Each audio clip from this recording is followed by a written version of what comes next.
We are live now, ma'am. Please go ahead. Okay, thank you.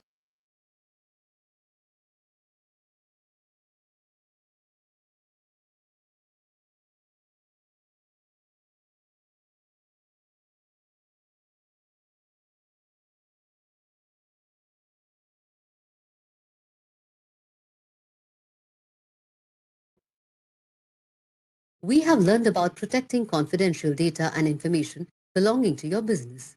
Let's do a quick recap. We learned that as entrepreneurs, you will deal with IP related to inventions, innovations, creations, and building your own business identity. You will also need to protect any valuable information that your company may have. That is why, based in specific situations, NDAs, employment agreements, and restrictive covenants are required. NDAs are legally binding agreements between two parties.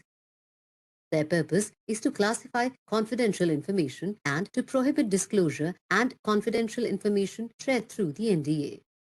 There are some key elements every NDA must contain to be valid and enforceable, like the definition of confidential information, the purpose of the NDA, and the terms of the agreement. Using an NDA to protect confidential information is advantageous for your business.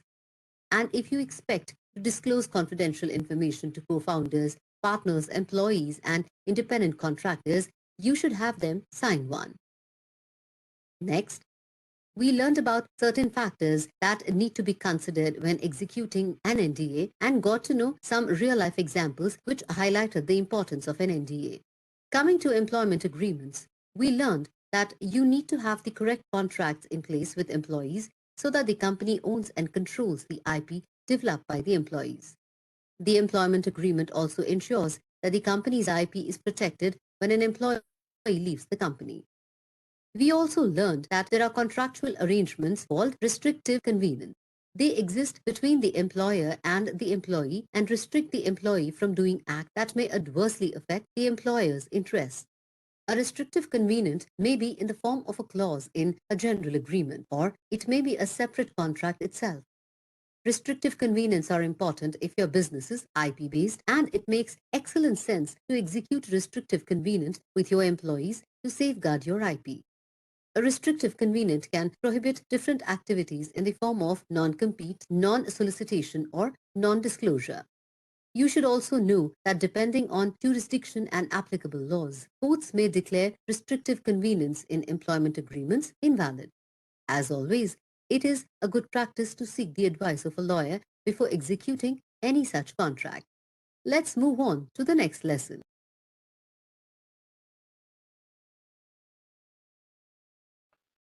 Namaskar and good evening to all. I would like to welcome you all today for L2 Pro workshop on importance of non-disclosure agreements and restricted covenants in all agreements for the startups and MSMEs.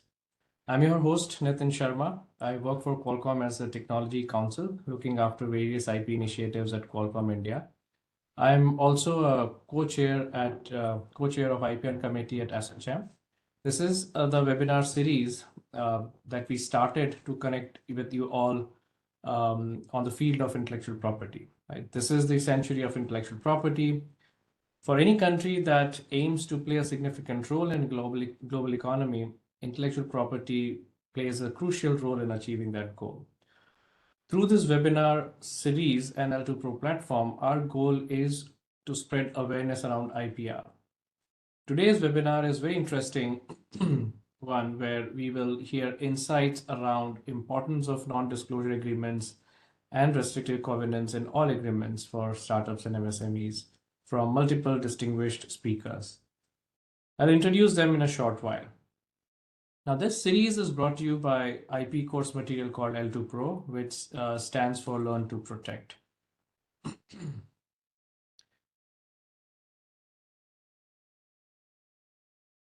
The idea of L2 Pro came in based on our engagements with startups. We had a Qualcomm Design India Challenge program in which we would select quite a few startups as cohort and help them grow in various ways. And IP had always been a very important angle in that.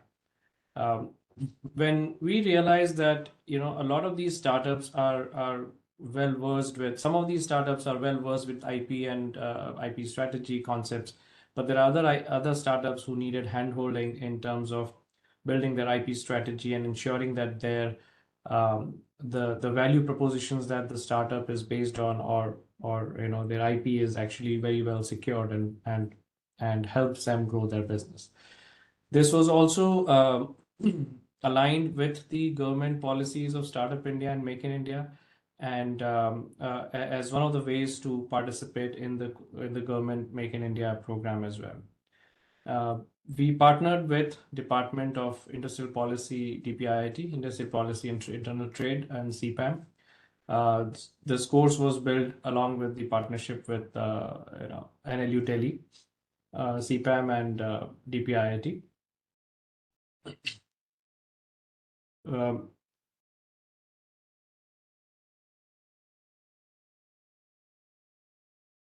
So this platform actually can be accessed through two ways. One is at the website l2proindia.com. L2Pro stands for Learn to Protect, Secure, and Maximize Your Innovations. This is designed to educate, Sir, your slide is not visible. Okay.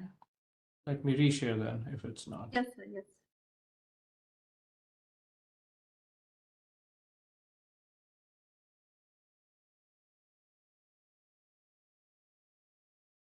Is it visible now? No, sir. Okay.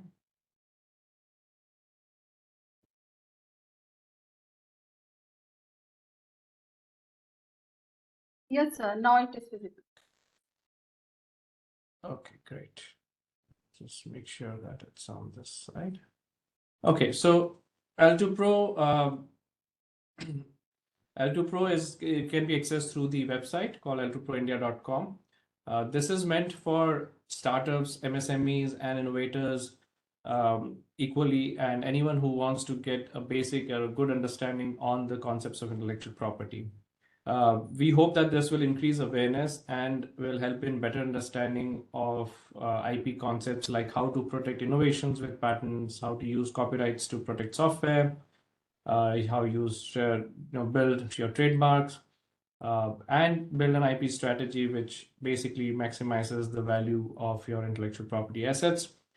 And also, there are some insights into the government incentives, initiatives, etc., that various organizations can benefit from.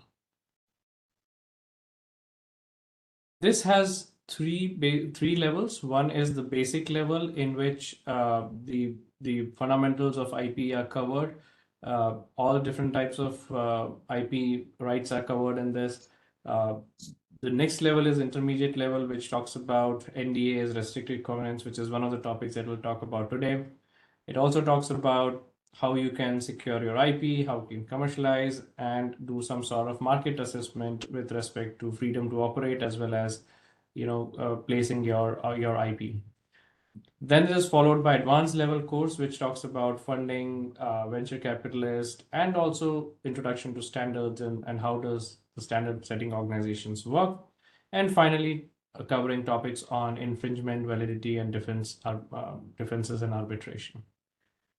It can also be accessed through a mobile app, and I'm showing some screenshots here, which basically demonstrates the concept. There is a quick questionnaire that pops up to test your understanding, and then it gives you insights into different aspects.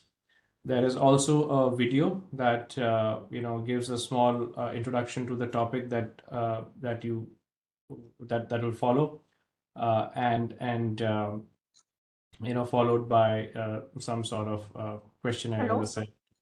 Yes. And lastly, once you complete the course, it gives you a certificate, which is basically jointly signed by CPAM, NLU Delhi, and Qualcomm. Right.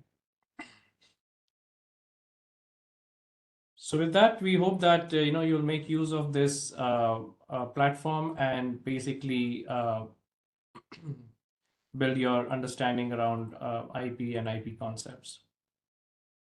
Now we move on to the next segment, and I would like to introduce our first distinguished speaker, Ravi Bhola. Ravi is a managing partner at intellectual property law firm KNS Partners. He's practicing IP for more than 2 decades, now. His focus areas are patents and designs. He's drafted and prosecuted large number of patent cases in diverse areas of technology. Apart from the above, he is actively involved in complex advisory and contentious matters, which are plenty in the IP field.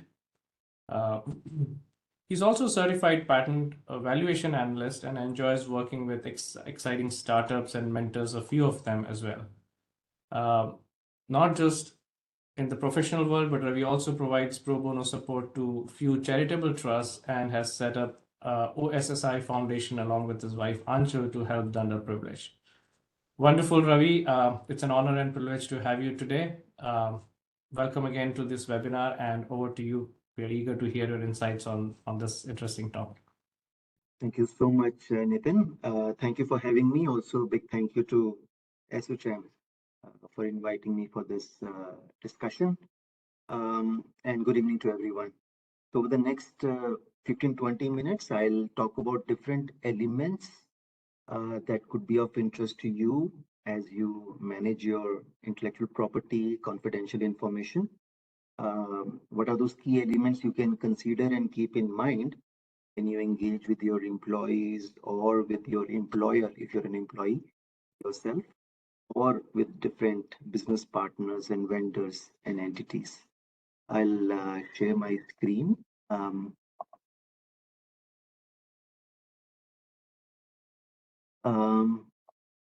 Parul, can you confirm that you can see my screen? Yes, Yes. sir. Yes, sir. Go ahead, sir. It is Thank you. visible. Yeah. Thank you so much. Okay. All right. So some of the elements I'll touch upon are elements like confidential information, trade secret, and know-how. So we all understand that any information which could be, let's say, of scientific nature or even beyond, which can give you, let's say, some sort of a competitive advantage, business advantage, can qualify as a confidential information. So obviously, because it is your information which has value, you would like to protect it. And therefore, the agreements, be it your, let's say, employment contract that you will decide to have with your employees, or any kind of a contract with your vendors, you must have a clause around confidentiality. And in some form or shape, you can even look at the possibility to have a supplementary non-disclosure agreement if required, beyond the confidentiality clause that you might have in your agreements, be it technology transfer and things like that. Now, trade secret from Indian jurisdiction perspective sometimes is used interchangeably along with confidential information. Some of you might know that in India right now there is a draft bill which is being deliberated on for trade secret law in the country, and I'm hoping that later this year, hopefully, we'll be able to have a law in place. Now, how trade secret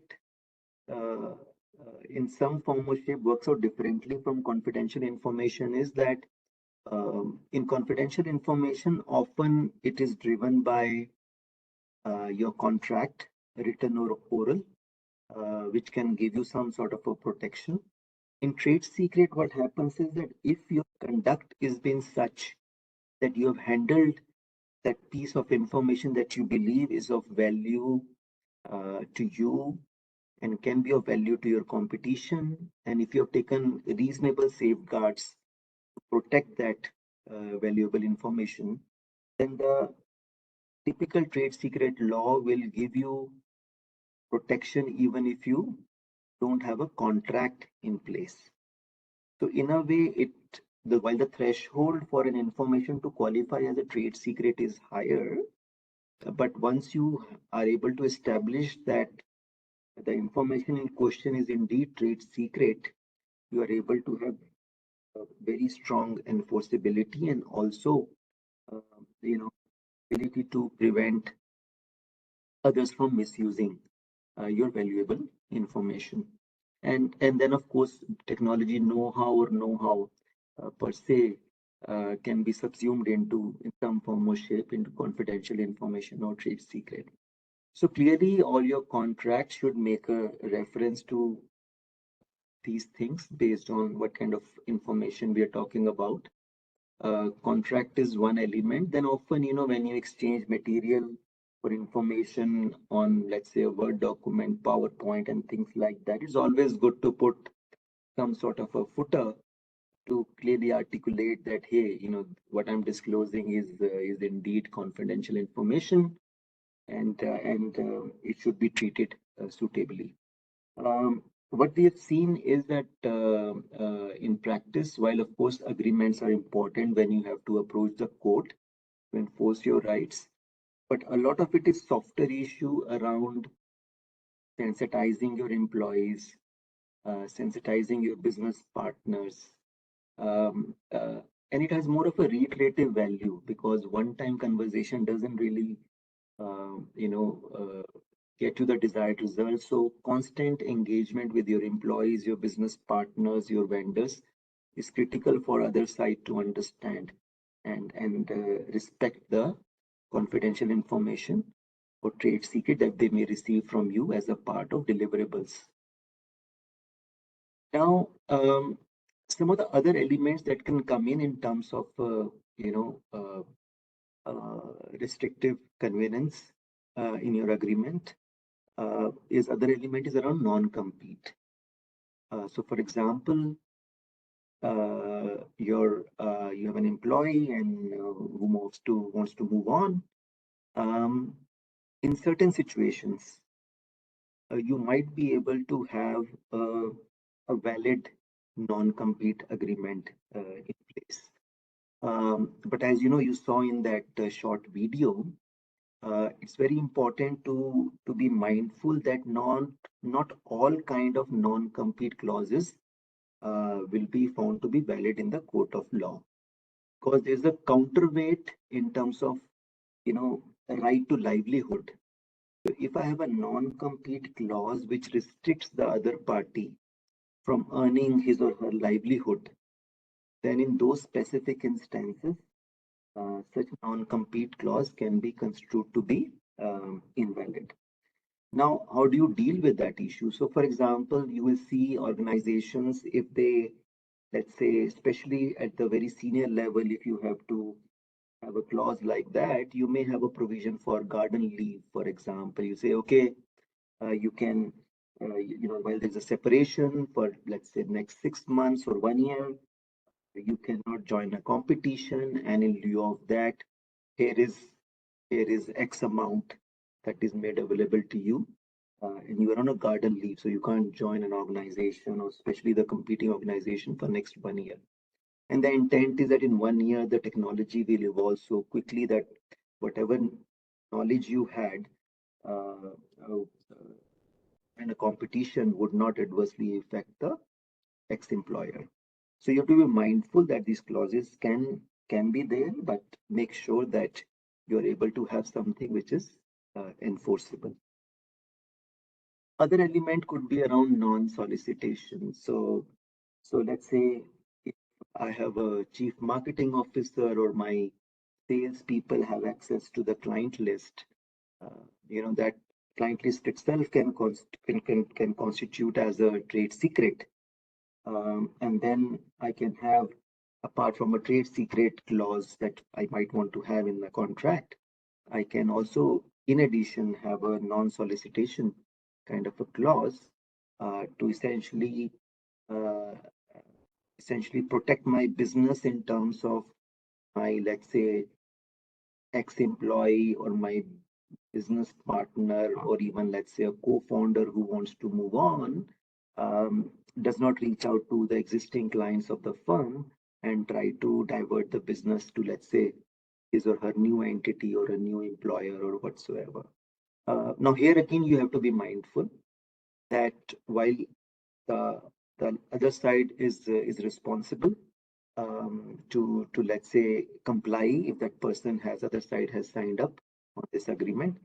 But what also happens, and there are several judgments around it, that if the client makes a choice to move from ex-employer to the organization which let's say an ex-employee has started or joined, then if the client has made the choice to move without any explicit or even implicit efforts by the person who has transitioned out from the first organization, then any movement by the client, suo moto, will not protect you, even if you have a non-solicitation solicitation clause in your favor in the agreement. So a lot depends upon whether the other party made an effort to divert the client or not. So that's something again we have to be mindful of.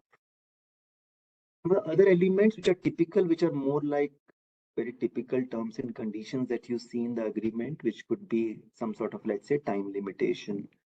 Let's say I have a license, I have I have out licensed a piece of technology. I will probably put a time limitation around it that, okay, this license is valid for X number of years or stuff like that. And then, of course, there could be a renewal model for the other party, for the licensee to seek renewal, and I'll charge accordingly. So some of those limitations are also that you typically see. I won't call them necessarily as negative convenience, but something which essentially has to be kept in mind when you are engaging around technology transfer or intellectual property. Other typical limitations could be around the geographical limitations. So I might have, let's say, technology made available for use only in certain geographies and not in all the geographies, right? So those kind of limitations you can also bring in. And of course, these are all business cases depending upon what we are talking about. Then also, other elements could be what will be the jurisdiction in case there is a kind of a conflict between the two parties in the agreement, whatever be the nature of agreement. And what we see is that generally the stronger party in the agreement tends to prevail in terms of what jurisdiction it would like to see. But then we also seen instances where if both the parties are generally at equal footing, then we've also seen some cases where a neutral jurisdiction is picked up. So, we've seen in our agreements that we do places like Singapore or UK. In some cases, especially patent cases, we've seen Germany also sometimes a neutral jurisdiction, and there are reasons for that, and especially if we're talking about arbitrations or mediations. Some of these jurisdictions have very mature, systems in place. India also now, as some of you would know, is gaining more capacity as well as capability around arbitration and mediation, and you'd have seen that in some of the even patent cases and including in some SEP, standard essential patent cases, you will see courts have encouraged parties to consider mediation. So nevertheless, jurisdiction again is something which is an important element that comes in. Some of the other, I won't say necessarily negative convenience, but convenience which can bring in some restrictions for a party is in terms of, for example, sourcing of materials. So, for example, if I am giving a contract to a service provider or a vendor to make a product for me, I can say, okay, maybe the raw material has to be bought by that vendor from a particular specific party. It could be for quality reasons or it could be because of some other reasons, but those kind of restrictions can also come in a typical contract. It's not very common, I would say, but in some cases we have seen that uh, if some of the organizations have a very tight control over the um, supply chain, they are very particular about sourcing of the raw material, even if the third party is manufacturing some component, or even if they're putting together and assembling certain device or a machine. So this again you see sometimes as restrictions, so to say. Other typical stuff I'm sure you all are aware of in terms of exclusive and non-exclusive licenses.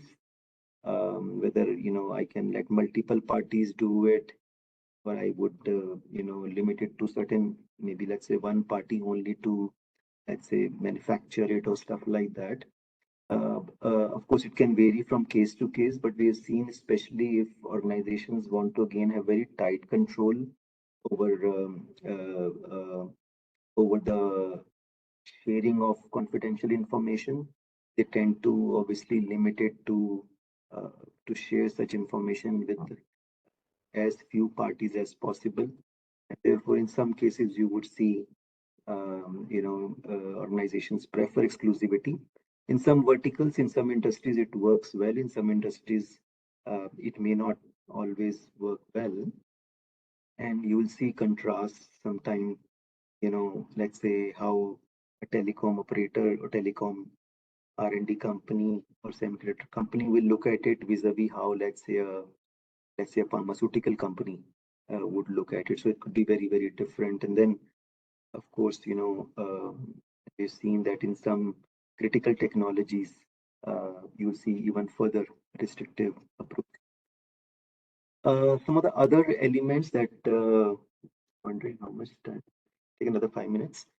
Other elements could be in terms of nature of use. So you can have agreement where, let's say, if I'm the owner of that IP, and let's say that article or technology has multiple applications, I might have some sort of a restriction for the other party to have license or access for only, let's say, certain application, and not for all possible applications of that product or a technology or a system or a device. So those kind of restrictions also come into play. Of course, these are all business calls, but these are the other things that we sometimes see. Typical quantitative restrictions also come in, which become sometimes part of the demand supply game. Sometimes to sustain demand, organizations put a cap on number of units to be produced or manufactured. We see it in certain segments more than others, but we've seen uh, some control over the quantity. Sometimes we also see it because organizations want to avoid any leakage, or organizations want to prevent, let's say, any kind of counterfeit activities, because we've seen, especially in the counterfeiting space, we've seen facilities where, and we actually conducted raid in some of these cases where authorized manufacturer used to make legit products during daytime, and the same facility, same vendor used to use in the night secretly uh, through additional shift to make counterfeits. Essentially same material, so you can't distinguish the quality, but the surplus was made and sold out through other channels and were dumped in the market. So sometimes you would see organizations building in little bit of control over the quantity, and also it can be linked to licensing fee and elements like that. So quantity again can become consideration. Another element, of course, is quality. Very typically, you would see in agreements, especially when you are giving contract for service to make something and stuff like that. So quality, of course, in terms of prerequisites. This is pretty much I had, and I think there was some probably hand raised for questions, but in case, if questions have to be taken up at the end, then maybe we can park those questions for time being. So Nitin, over to you. Yep. Thank you. Thank you again. I think great insights. Definitely the coverage of different covenants is very useful, Ravi. We'll take the questions towards the end. So our second distinguished speaker is Ms. Ruchi Singhal, Assistant Manager IPR and in charge of the Startup and Incubation Center at NRDC. She holds an MSc degree in chemistry from Hansraj College, University of Delhi, and is a registered patent agent. Ruchi has extensive experience in IPR, startup evaluation, and technology transfer. Previously, she served as a women scientist C at TIFAC and TIFAC trainee at NRDC, focusing on patentability search, landscaping, and FT analysis in chemical domain. She has also actively participated in technology transfer and commercialization efforts, startup assessments, and guideline constructions. Ruchi has qualified competitive exams like IIT GATE, IIT JAM, and holds professional certifications from BIPO's PCT courses and workshops on patent drafting and IP awareness. During her tenure, NRDC has received several awards, including ASSOCHAM, Governance Now, and PSU Connect Awards. Currently, she handles the Incubation Center, IP management software, IP activities and policies, drafting policy proposals for various ministries, and technology transfer at NRDC. Ruchi, again, it's an honor and privilege to have you today. Over to you for your insights. Thank you, Nitin sir. Thank you, Ravi sir. I think this is a good platform for me to tell you that KNS partner is also one of my mentors during my training period. So I think this is a good platform to share with him, and he will evaluate that how can I am performing. So this is one of my tests also. So shall I share the screen, sir? Yes, please go ahead. Okay.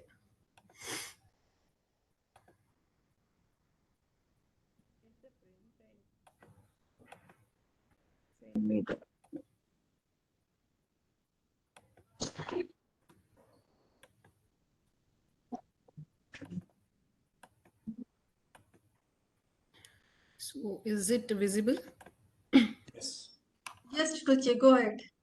Okay, so I wanted to give you a glimpse that NRDC is technically a technology transfer organization. Since we are talking about NDA, so technology transfer is, I think NDA is one of the foremost front for transferring any technology. So in terms of IP, how NDA can important, let me show you a little bit of glimpse first that what we are doing for technology transferring and commercialization, since we had seen that technology transfer is very important and how we reach to a conclusion that NDA is one of the basic segment. Many times we just see that technology is not at that level which it should be. Ruchi, sorry to interrupting. Please change in the presentation mode. Okay, is it fine? Not yet. Uh, Full screen. You can make it the full screen. Yeah. Is it okay now? It's not. Give me a minute. um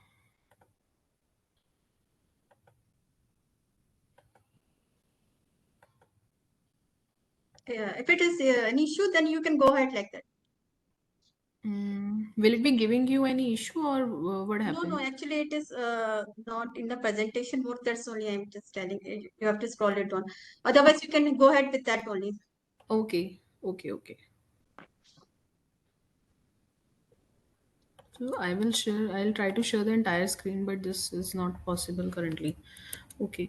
So is it in the mode right now? Yes, yes. Right. Okay. It's not. So before transferring any technology, we have to provide the technology a platform where we can grow it well to take it to the level of TRL 7 or 8 before commercialization. So NRDC is providing this all services for taking your technology from a very ideation stage to a stage where you will cross the death valley, and then you will meet the stakeholders and the vendors for technology transfer and commercialization. So these are some overviews which we are providing, like incubation center, access to the funds, design clinic for your aesthetical appeal. Many times we know that your product is very good, but aesthetically it is not appealing, so it will not be commercialization in the market. Again, the assessment of the technology along with the IP valuation and your IPR assistance. We filed IPR for some R&D government institutes at free of cost, and assist to testing partner facilities, labs such as CSIR, DRDO, BARC, etc. And then we reach as the technology transfer level. So this is our footprints. We have our headquarters in New Delhi and our outreach centers in 5 various locations and 3 incubation centers dedicated to defense energies and biotech. And these are major activities in promotional and commercial fronts.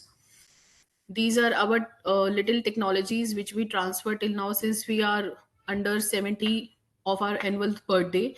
So I think it's 5,000 technology we had transferred till now. So coming back to the topic, what is NDA? I think sir has pretty much cleared you about the NDA. That NDA is basically a legal document.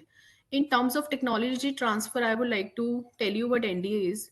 Let's say we are partner with a research institute, and the stakeholder is any of the any of your industry. So how NDA plays a role? NDA is a non-disclosure agreement where there are certain set of you can say there are certain set of closures which you have to given from your receiving party and to the party which is taking this particular technology. So how NDA will work? Let's say I do have an example and some certain cases which we are going to discuss further. So how this maintain the confidentiality of your agreement?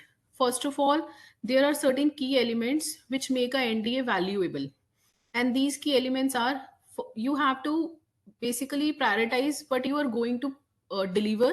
That means what a receiving party is actually getting from you. Here the receiving party is the stakeholder. Let's say I am in the industry, and so I am the receiving one, and the technocrat and the R&D institute and the person who has invent the technology is the delivering party.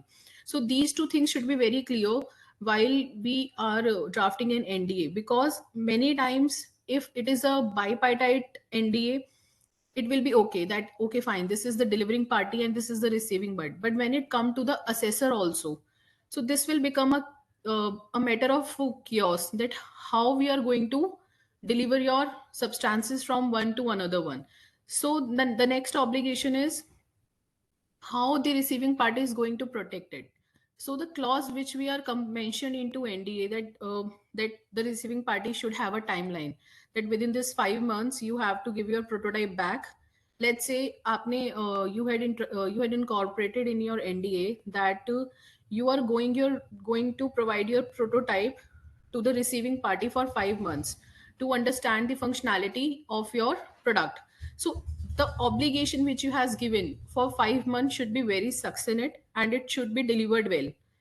After 5 months of the completion of your NDA agreement, the next step would be the legalities. So the second step which can be come into the existence is the legality, that what you are going to impose if the particular agreement and the particular what you are signing in the agreement is not going to be means fully judged by your receiving party and the other factor. So now if the particular receiving party is into the infringement zone, so what kind of legalities you are going to impose on them?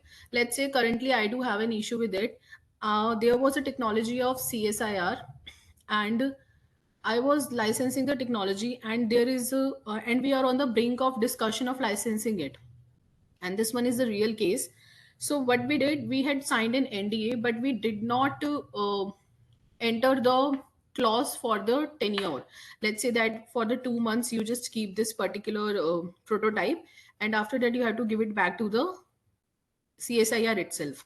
So what has happened in this case, the person who is engineered in retro analysis of the prototype, he just retro analyze and retrofit all the components all together, taken from the thermocycler from here, and like fluori PCR from the here, and he did all the stuff and make a retro specified his prototype and then call off the deal. So this is what happened if we did not impose a correct tenure or correct duration for the NDA. We itself fall into a pit. So monetary damages are, apart from the monetary damages, many other damages can come into the existence when it will when the point is on NDA. So, what are the types of NDA? There are three types of NDA. In general, we can say it is a unilateral, bilateral, and multilateral. But in our technology transfer organization, we can call it as a bipartite or a tripartite license also. And what is unilateral? It is very clear for all of us that one party is the disclosing party, which is disclosing about the know-how of their invention, and the another party is the one which is the receiving one, which they have to protect the particular invention from getting leaked. The second one is bilateral. Both the parties are disclosing their informations and protect the information equivalently. And the third one is multilateral. Now, this bilateral and multilateral, we can say it in another forms also, like bipartite or tripartite. Let's say if there is only one receiving party and only one disclosing party, so you can definitely call it as a bilateral agreement. But when it comes to that, I am the one who is technology, who is the transfer of the technology. So in that case, the third person is also come into the existence, and you can call it as a assigner. So in a case where the assigner come into the existence, what we can do is a tripartite agreement can be formed in NDA. Now, in each agreement, specificities of their duties should be mentioned very well. Since we know that the receiving party is the one who is given their know-how to the disclosing party. So what is the point of having a third party which is transferring the technology? The third party will make sure that the disclosing party and the receiving party will be at their harmony in regards to the NDA. If there is any breach of the contract via receiving party, in that case, the third party, which you can call it as the assigner of the technology, or you can call it as the uh, solicitor of the technology, whatever you wanted to mention it. So in that case, the that assigner come into the existence, that they have to protect the information from disclosing it to the another source. So these three are major types of the NDA. And in a technology transfer organization where researchers, technocrats, academians, they are just exchanging their energies, their know-how and their inventions, I think tripartite agreement is the most preferred agreement to just to let themselves not leak their information, or and another things also. So what are the restrictive covenants which we had discussed? Obviously, sir has already mentioned that restrictive covenants, there are some contractual clauses that restrict you to take certain actions to protect the business or to protect the interest of your business. Some are non-solicitations, which sir has already mentioned that they restrict some clients or employees to solicitate it into their business level. There are some non-dealing, restrict direct engagements with client. Let's say uh, um, in upcoming session, I will let you know how this non-dealing engagement will come into the existence. And non-poaching, as the name suggested, poaching, that means you are preventing any of the organization to hire your employees. And the last one is non-compete. Non-compete is the best case in when it comes into like Amazon. There was a very hype case for non-compete, so we will discuss it later on. So, what is the importance of NDAs and restrictive covenants? As we all discussed, that the importance of NDA is very important, and why for an individual or a partnership or a business organization. First, what is the difference between a partnership or a business organization? It is a very critical task to understand that how a partnership is different from a business. Let's say there are two well-established organization. Considered it as organization A and organization B. That means, let's say it's DRDO and a BAC. These are the two defense organizations, and they exchange their know-how and they underwent into a NDA. So this and the agreement which is come into the existence due to the exchange of these two know-hows for these organization is known as a business deal. And whatever be the convenience they were imposing is come under to the category of this business. So what are the sensitive criterias? What are the importances? Is first to protect the trade secret, their intellectual property, and their sensitive informations, to protect the unfair competition and mitigating the risk of losing critical resources. So when the two organizations and the two technical organizations are exchanging their informations or exchanging their inventions via NDA, it is very important for them to first of all to protect their IP, since IP is their intangible asset, and this asset not only increase the value of the technology but also it imposes its footprints in the realm of this particular sector. Let's say in case of pharmaceutical, there is a tablet known as paracetamol.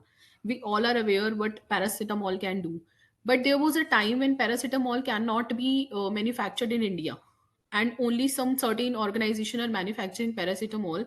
And due to just for it some little purity content, you can say it is 99.9% pure, but not 0.1%. The cost of the paracetamol is around 400 rupees.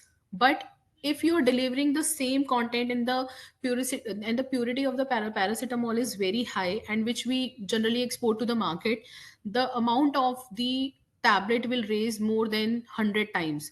So this is what a IP can do. So to protect its trade secret, to protect the IP is one of the most important restrictive convenience in NDAs. The next one is for the individual. Since the individual, for an individual person, he is not associated with any company. So for him or for her to protect their asset is very difficult, because the whole liability will come into at their shoulder. Let's say if you are a part of an organization and the trade secret or the IP will leak itself, in that case also there is a chance or a scope that you can have a mutual discussion or an agreement with that. But for an individual, if the NDA terms and conditions are not that much at par, it will give to you a more loss than to a business organization. So legal protection and conflicts are very important. Keeping their every point sorted is very important for an individual. And in a partnership organization, what is the difference in a partnership organization is that, let's say the two-person have the same interest for their particular, let's say any invention or any technology. In that case, if their mindset will not work together, what they will do at any point of the time, let's say they had established a company, but after some times, when their contract will started to breach or their equity will started to dilute for seeking some funds and for seeking some anything else, their NDA will come into the existence. So in that case, to build the trust and to ensure the alignment of the covenants is very important. The next is protect shared assets and interests, which I already mentioned that when it comes to the equity and when it comes to the partnership between two mutually agreed people, the asset and the interest will come into a very later stage, but one should protect into a very early stage to ensure that the trust and whatever they are sharing together will not breach. Now, what are the legal considerations while drafting an NDA? What should be the legal consideration one should keep in mind? The first one is drafting the best practices. As we know that being an IP agent, it is very difficult to understand the complexity of an invention. Similarly, the more complex is the invention, the more complex will be the terms of the NDA. Now, one is wondering how the know-how of an invention is related to the NDA. Since the invention is critical, its know-how, its prototype is also critical. The deliver of the invention is also going to be a critical stage. And there should be a very succinct points in an NDA that how you are going to deliver your know-how to the particular stakeholder or the interested party. So in that case, there are certain legal considerations which we should know before filing or before drafting an NDA. And the first more one more thing I wanted to make into the notice that many of the organizations, whether it is government and private, they signed NDA in a normal just printing out the paper and they just signed it well. This will work also, but this is not a paper which you can obligated via court. Obviously court will understand your matter that the two witnesses have signed, but while drafting an NDA, make sure your paper should be legal paper. It should be authorized stamped paper. We take NDA very what we can say, NDA we take it for very granted stage, that NDA should not be on a legal paper and just like that we signed it. But NDA should be sign on a very legal document, depend upon the complexities, depend upon the organizational structures. So legal considerations are drafting best practices to avoid overly broad or vague restrictions. Do not write very vague restrictions and overly broad restrictions. The terms should be tailored to the specific context and the jurisdiction. There are certain impositions as per country to country, jurisdiction to jurisdiction. So one should maintain about before drafting an NDA, we should understand that whether this particular cause imposed in the jurisdiction or not. Let's say I am in India and some deal has been happened between two different countries. Let's say is Malaysia. So I am just drafting a legal document as per my own set of knowledge. Will it be imposed on Malaysia? Will there any this kind of clause will written in Malaysia or not? So this one should have to keep in mind. The second, use precise and clear language. The language should not be very gullible. It should be very precise and should be very clear. The terms are very notable and will be easily understand to the person who is not skilled in the art even. So the second point is ensuring legal validity. Again, I already had mentioned an example you before that legal validity is very important. It should be compiled with the legal laws and the reasonable, and the terms should be very reasonable. It should not be restrictive. Let's say there is a exchange of some prototype and the technology is very simple.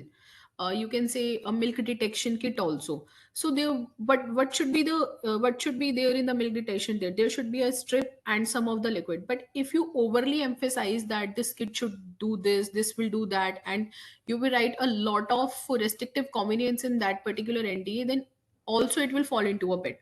There should be no technology transfer, or there should be no commercialization of the technology after getting so much of restrictive, unreasonable terms. Now, the third one is enforcement challenges. In terms of enforcement challenges, there are two considerations. The first one is providing breach and quantifying damages. Let's say if someone is breaching your agreement, so what will be the damages you are going to impose on them? It should be clearly defined into the NDA. And the next, jurisdictional differences in enforceability are already mentioned in drafting best practices. Just give me a minute. So these are some strategies for effective implementation, which I already had discussed you before. There are some studies which I wanted you to understand. Let's say the first case study of NDA is Coca-Cola. Coca-Cola has, we all are very aware of the fact that Coca-Cola has already protected its trade secret in a very defined and in a very good way, since Coca-Cola is a very established brand and till now no one knows its trade secret. So this is how he strategically made his NDA, that he restricted some employees and he had made only one partner. In terms of this Coca-Cola, what you can say is, you understand the complexity of a NDA, that it should be exclusive and non-exclusive also. Coca-Cola has signed an agreement with only one company, Steffens Co, and it is a US-based company. So only after the Coca-Cola, only Steffens can produce this cold drink which we are enjoying till now. And they had kept their trade secret in a vault of Atlanta, Georgia. So none of the person is known to this secret know-how. So you can mention, or you can say this, that this agreement itself is a very exclusive agreement. Exclusive agreement is an agreement where you can sign the terms and condition to only one person for a certain period of time. But a non-exclusive agreement is an agreement where you can sign the agreement with multiple licensees and the period of the time can be any way. So the first example is Coca-Cola, and it is a very successful example. As we can see, we itself don't know the trade secret of Coca-Cola yet. And the failed example you can mention is like your Starbucks. One of the employee is not on the good terms of Starbucks, and he just take the trade secret of their recipe, just clicking the photos and put it on the Instagram everywhere. So this is how NDA can impact what you can say, impact your complete business. Now the second example is KFC. We know that the KFC, the history of the KFC is not very old. The person itself is around 60 years when he set up his business, and the KFC has been operated in a similar manner. But where the Coca-Cola has given the license to only one person, that is Stephen's Co, KFC has given the license of his secret recipe to two different manufacturers, but both the manufacturers are doing two different work. The first manufacturer is not doing what the another one is doing. So this is also another way to keep your trade as a secret one. The second example is our restrictive convenience enforcements, where Amazon come into the existence. We all know that Amazon is a very high level of e-commerce platform, and this platform is known to everywhere. Where Amazon itself, we know this mark, this arrow from A to Z means everything from A to Z can be getting from them. So how this non-compete clause came into the existence? There was a tech giant, Infosys. In let's take an example. Infosys in a very known tech giant. We all know Infosys. What they did, they had made a non-disclosure agreement, and the agreement is related to non-compete agreement, where the clause said that agar, let's say if there is a employee which is on the stage of termination, so what can be not be offer for them is, first, the employee cannot accept any offer from their competitor companies, neither they can work any of the Infosys customer for a period of 6 months. So this is a impose which they have, this kind of non compete clause which they impose of their employees will create a chaos. And in the quarter 4 financial year of 2002, there is an increased iteration rate, where NITSC means Nascent Information Technology Employees Senate has filed a lawsuit against Infosys to uh, to dissolve this clause. And in respond to this, Infosys tell them that this clause is followed in very certain companies and around the world itself. So overall what we can say is this case is very important at that time, but the जो उसका information था, it is very limited because of certain clauses. Again, it will be a secret that how this lawsuit will went. But you can say this legal disclosure at that time of non compete agreement which Amazon and many tech giant companies took into the existence will enforce the contracts, will enforce the NDAs to file in a very, to draft in a very manner which can be more restrictive and which can be more liable. Now what is the lesson which we got from the case studies is that we should have clearly defined the limit and scope of the NDA. We should understand that what can be protected, what cannot be protected, how our inventions can go beyond this, what are the legal implications on that, and what are the cultural norms based on jurisdictions. So these are the risks which we can neglect while drafting an NDAs. We already had discussed the risks are related to business risk, failures of business, reputation risk. It will erode your reputation, your employees and clienteles, and as well as your partner trust also. And there are some legal risks related to infringement and litigations. And these are some your conclusions that how NDA is important in your every aspect of life. And even at every stage, that the boundary should be established very clearly. There should be a trust between the parties. And the final thought again, the prevention is better than cure. Before someone steals your invention, before someone's breached the contract, it's better to draft in a way that it cannot hamper the reputation, the business, and the legalities of a company. So with this, I am arresting my presentation. Thank you. Thank you, Ruchi. Again, a great presentation, and I'm sure you'll get great marks. So next, I would like to welcome Dr. Kiran Kumari. She's Deputy Director at School of Engineering and Technology, CMR University, Bangalore. She's also President, MOE's Institution Innovation Council. She's a visionary leader in higher education with over 25 years of experience. She excels in fostering innovation, industry academia collaboration, and mentoring startups. As president of CMRU's Institute Innovation Council, she champions initiatives in skill development, technology driven solutions, and community impact. Uh, Welcome, Dr. Kiran. Over to you. You're on mute, so please unmute yourself. A very good afternoon. Actually, a very good evening to all.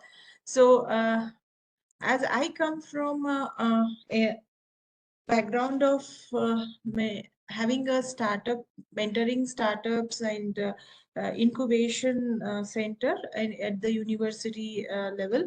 So we most probably deal with student community and encourage students to aspiring students to enter into the business ventures through the support of incubation center.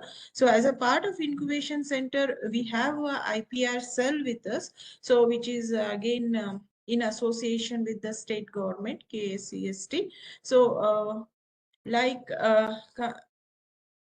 as per the today's session, the importance of NDA, yes, most of the students, they come to us with their very innovative ideas and they're quite suspicious about sharing their ideas.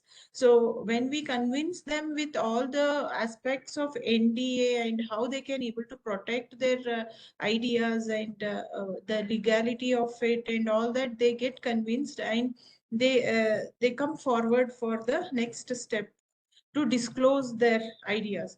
So since I'm not from an IPR background, yeah, we have a team of consultants who work with the incubation center and they actually take care of all the next level of procedures. So definitely the NDA is important for startups, MSMEs and MSME, the very important for them because the innovative idea of their uniqueness of their product is something which will keep them growing. So without any proper legal protection of their ideas, it would be a risk factor. So NDA plays a very key role in protecting. So we keep promoting all the innovators to go for an go with the proper consultancy and take the support from IP attorney and go forward with well protected to get their ideas protected and move forward in their startup journey. Thank you. Thank you, Dr. Kiran. So let's open up for questions. Parul, would you be able to help us with the questions? Yes, sir. There's a question from the Ishan. He has actually he has posted some question to me that and it is like, can we have NDAs on plain paper or digital documents or use of stamp paper mandatory? It's first question. Ravi, would you like to take or any other panelist? Ruchi? Shall I? Yeah, please go ahead.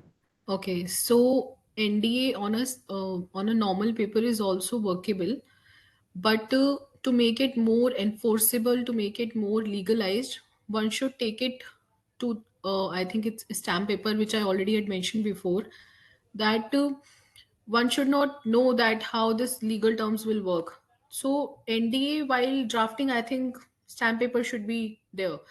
Bigger organization, let's say BARC and DRDOs, they always sign the NDA on a legal paper. So I can also suggest to go via legal documentation to stamp paper rather than printing it on a simple paper. It will work, but anybody can claim anything also. It is very easy for them uh, to make it unenforceable at that time. Okay. For Ravi, you I would can like to just, add on that? yeah, I mean, I agree with Ruchi that in that context, I would supplement that strictly legally speaking, under the contract law, you can actually have the contract even on a plain, simple piece of paper. But as Ruchi rightly said, in terms of, when you have to approach the court, and then it just becomes easier for you to establish that what you have, is indeed a valid document, so to say. Yeah. So Okay. it could be more like a best practices that Ruchi in a way talked about, could be the approach. Yeah. Okay. So, um, in the same lines, digital signatures or Aadhaar e-sign acceptable in such agreements? I think what you're saying is they're acceptable, but it's easier to prove the agreements if it's in the wet ink. Is that correct? In a way, yes. So while in the courts, there've been case laws. I mean, I'm not saying that we have to underdo the paperwork. All I'm saying is that in the court of law, there've been instances where even WhatsApp chats have been used as valid evidence. But besides the point, as a best practice, is always good to have a proper paperwork done with the wet ink, preferably on a stamp paper to the extent possible.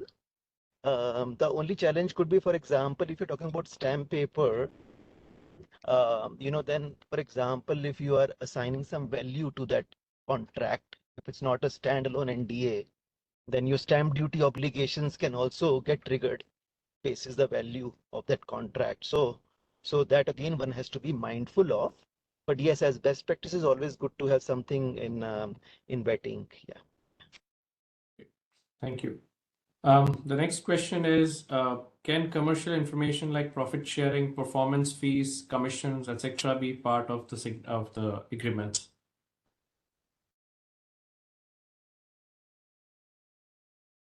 You want to go first? Yeah. No, it should not. Commercial, can you please repeat it at once also? Commercial? Yeah, it says commercial information like profit sharing, performance fees, commission, etc., be made No, no, part of no. these. This should be the part of your licensing agreement, but not NDA. NDA is just a non-disclosure agreement where you are not using the technology and know-how of the inventor, or what you can say, whosoever is delivering the know-how. So I think this should not be covered in your NDA. Yeah. Yeah, I agree with Ruchi. It's better to keep them aside, separate. Of course, in the Rumble agreement, anyway, you'll have some element of confidentiality around it. But yeah, you should ideally try to keep it separate. Yeah. Yeah, I mean, the purpose of NDA is basically to say that you are not going to disclose anything that we disclose as a confidential thing, right? And therefore, all these confidential information themselves need not be there in that in the NDA agreement. So yeah. Okay, the next one then is how to ascertain and enforce these agreements when signing party representing one organization moves to another organization. Typically, what happens, Nitin, is that in an agreement, even if let's say there's an authorized signatory who has signed it, generally the employment contract of such person would generally have a clause to say that one, even if that person has moved on, that person will make himself or herself available for any, let's say, cross-examination or for any proceedings in the court. That's one element. Second element is that if somebody is representing the organization as an authorized signatory in that sense, so it is more about representation of that legal entity rather than individual representation. And therefore, whosoever has taken over the role from the previous guy will continue to have that obligation as an organization. Fair enough. Thanks again. I think the next question would be how to terminate the NDA if no information was shared post signing.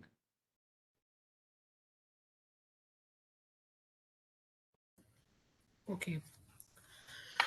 First of all, this is a very rare case where you haven't shared any information post signing, because at the time of signing the NDA, the information has been shared already. But let's say if the information is not shared yet and you have to terminate the NDA, in that case, the termination should also be in a legal manner, and whatever be the imposition you has made or damages you has made after in your NDA. Let's say you told that if the information has not shared, the NDA will be terminated, but there are certain clause that how you are imposing a penalty over it. So just take the penalty into the consideration and terminate the NDA by citing a certain whatsoever be the clause, and it should also be in a legal document. It should also be in a legal manner. Okay. Yeah, I think it also depends on what's there in the NDA at the first place and what are the provisions to, like, what's the duration of the NDA, and then what are the provisions if any of these parties wish to terminate the agreement. So, yeah, thanks.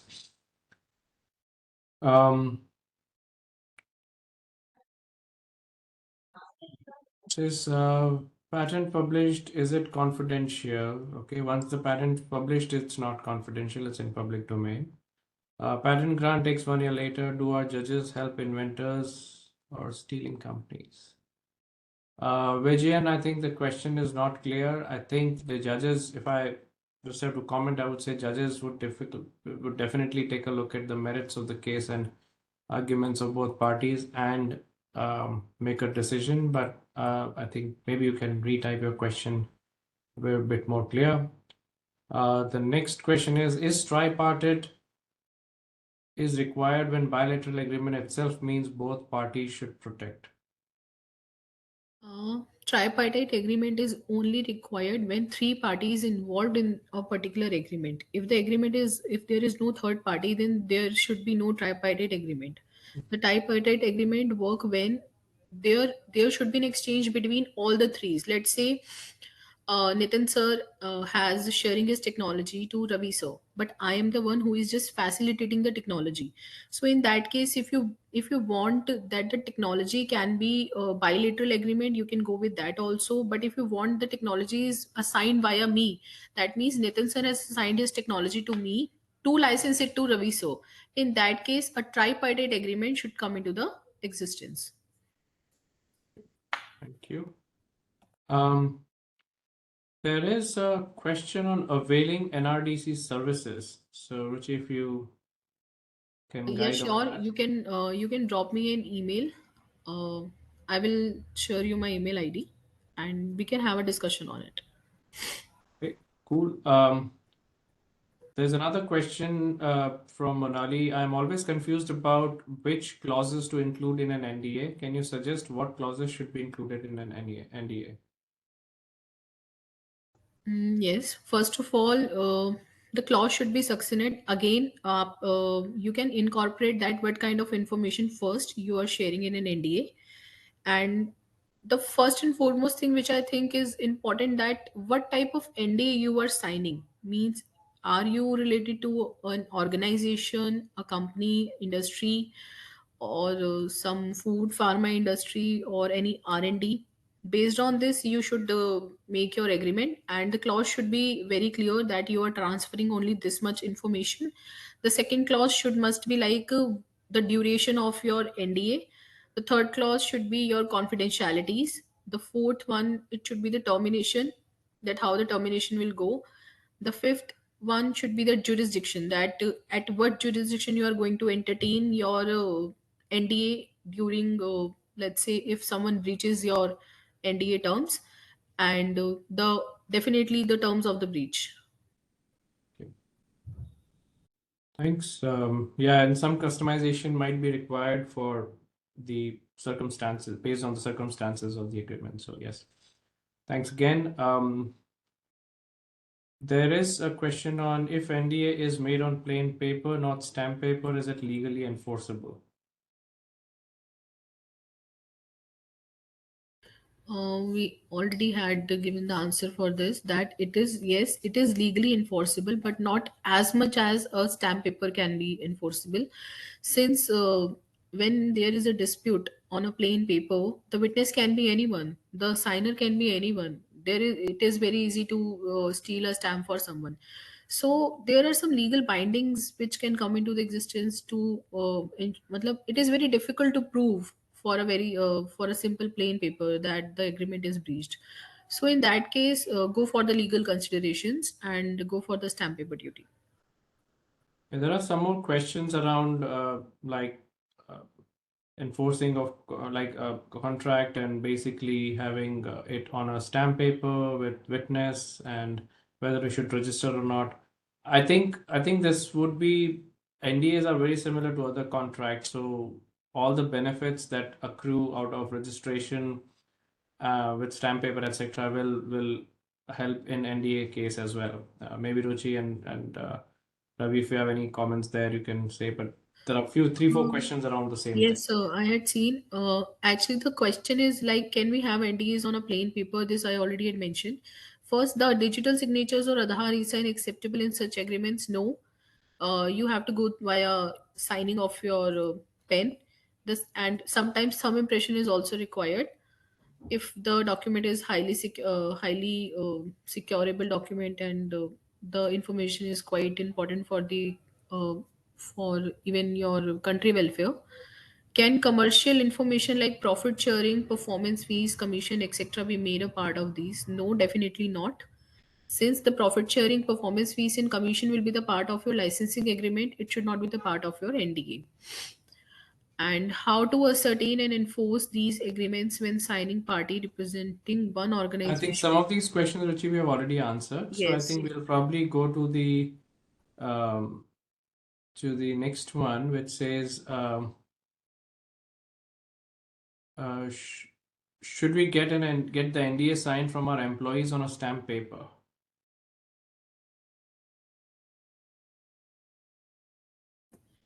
Same, same Yeah. procedure.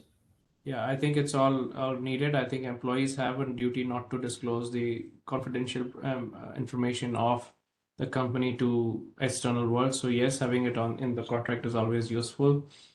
Um, what is the minimum and maximum tenure for NDA for student project? Yeah, please. It should be the tenure of your project. Okay. Given that arbitration and mediation are private proceedings, do they offer better protection for trade secrets than litigation? Well, I would say I think mediation and arbitration are the conflict resolution mechanism and same as litigation. So they do not, I won't call them as a protection mechanism for trade secrets, right? So they are a mechanism to resolve the conflict if you enter into a conflict, right?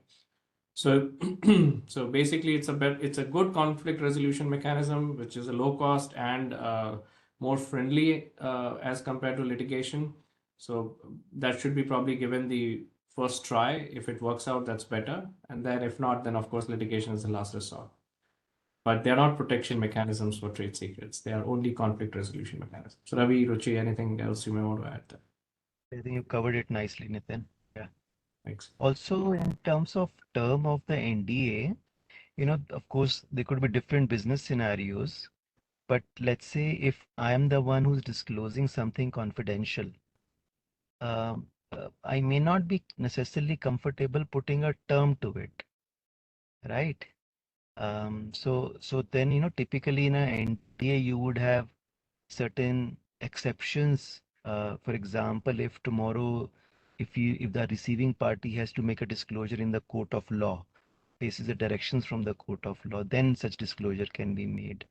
Or the information gradually becomes public through other channels, then the NDA would not hold good in terms of confidentiality.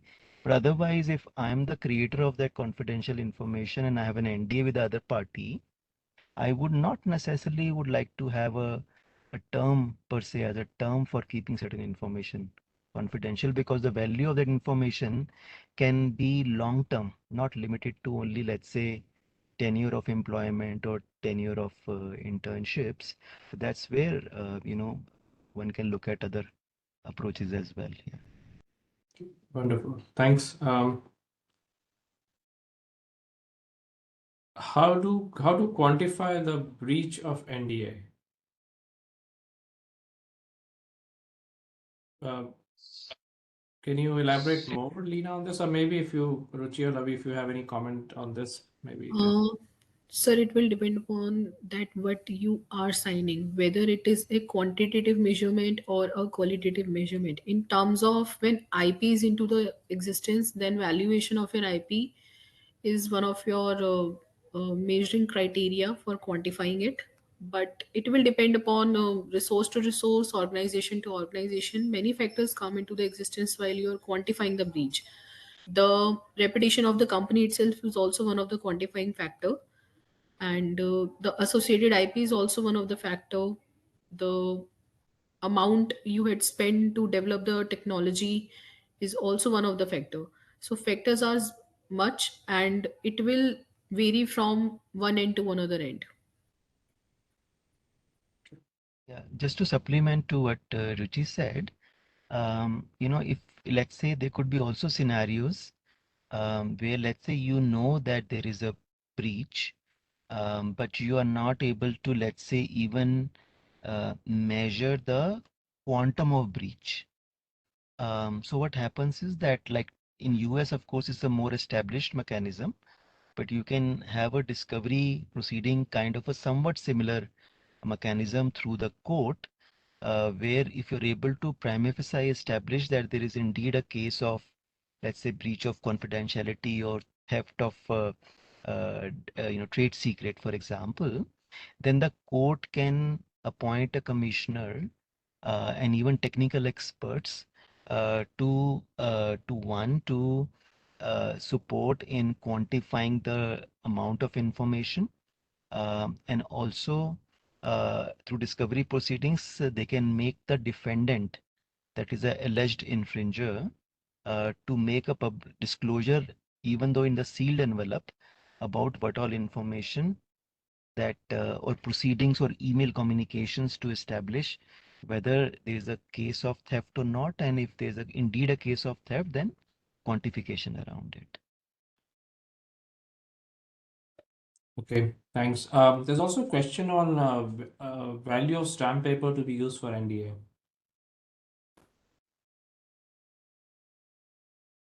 uh, Sir, it will vary. So generally we took 50 rupees as stamp paper for signing NDA, and sometime it is 100 rupees stamp paper.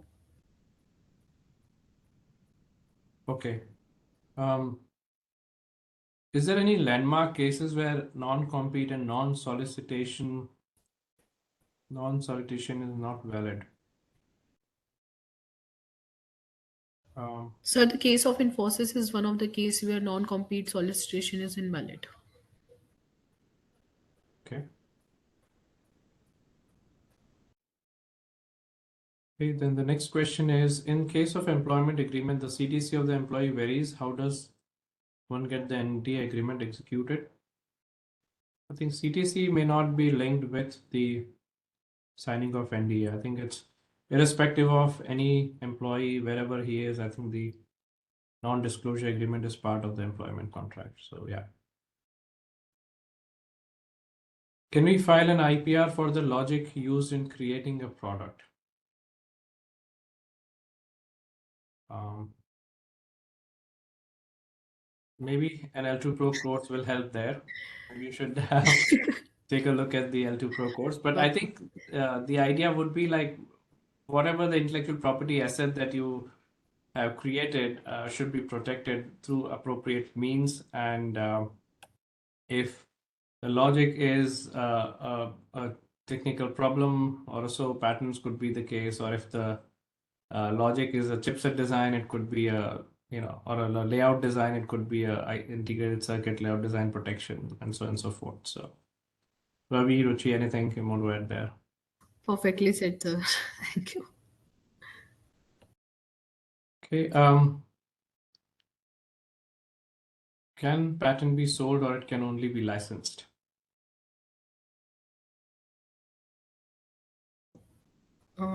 Yes, the term is not sold, but you can transfer your patent rights to someone if you wishes to, and the applicant can be changed accordingly. Yes, the patent rights are transferable. Okay, I think the next question that I would take up is if counterparty is a foreigner and we have multiple NDAs with multiple nationalities, can they too be made to sign e-stamp of Indian government? Yes, it will depend that who is initiating the NDA. Generally, the disclosing party is the one who is in the front of NDA. So the stamp paper will be from the country or from the origin where the disclosing party belongs, not the receiving one. Yeah. Okay. How have courts treated NDAs considering that an agreement without consideration is not valid?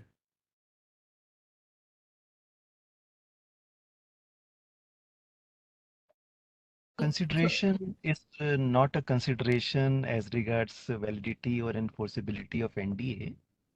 As Nitin earlier indicated, that generally you would have NDA as a, let's say, standalone agreement, which will essentially create certain obligations in terms of keeping information confidential.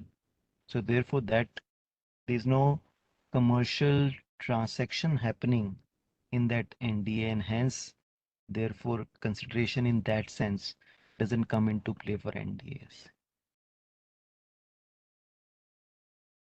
Thank you, Ravi.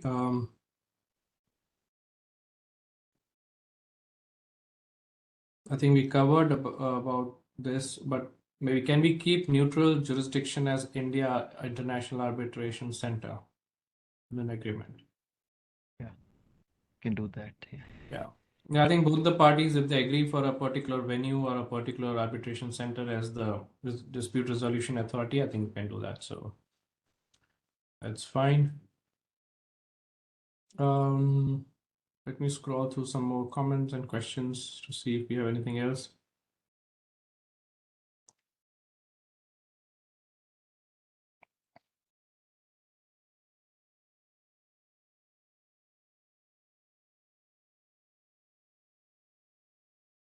Okay, so there's a question from a student saying that I have an idea that I think could revolutionize health in India. Who should I share it with, and how can I protect my idea while developing a prototype? I think Ravi or Ruchi could be the best way for persons to help you protect. Share your idea with us. We will protect it. This is what I can say. To be honestly, if you are not and if you feel that your invention is very novel, so first of all, go for patent filing, and after patent filing, then go through your technology development stage.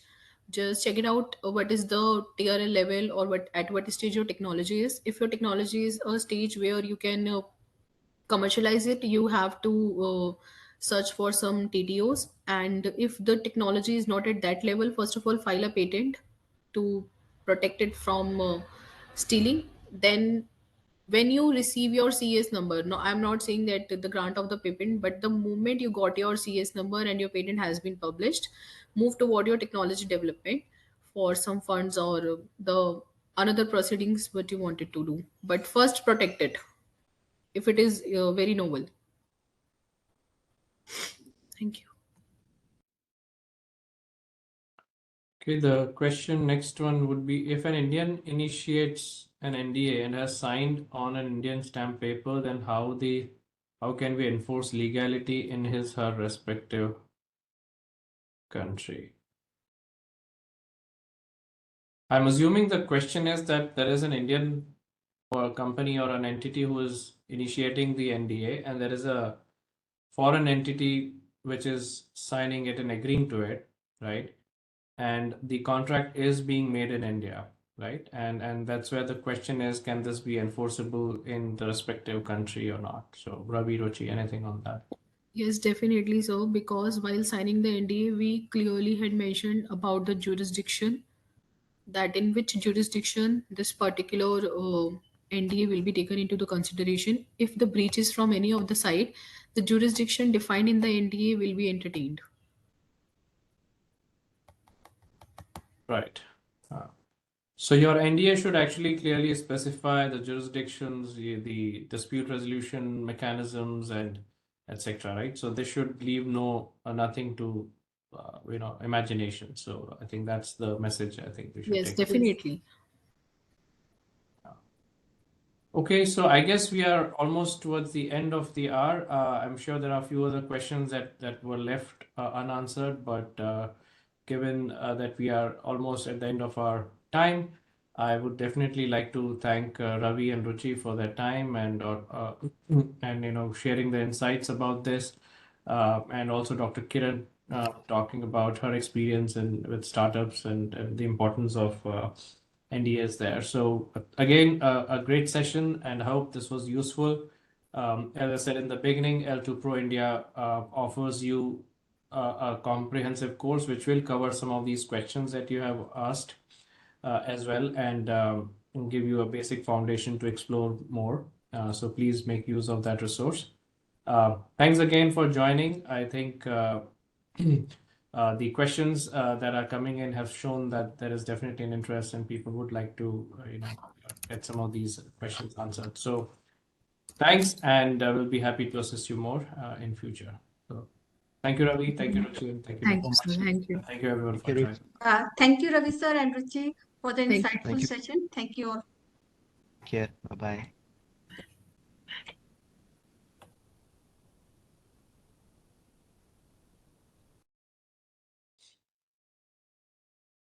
Cool. So I think we're good, Paro and Kirti. Yes, sir. Yes, sir.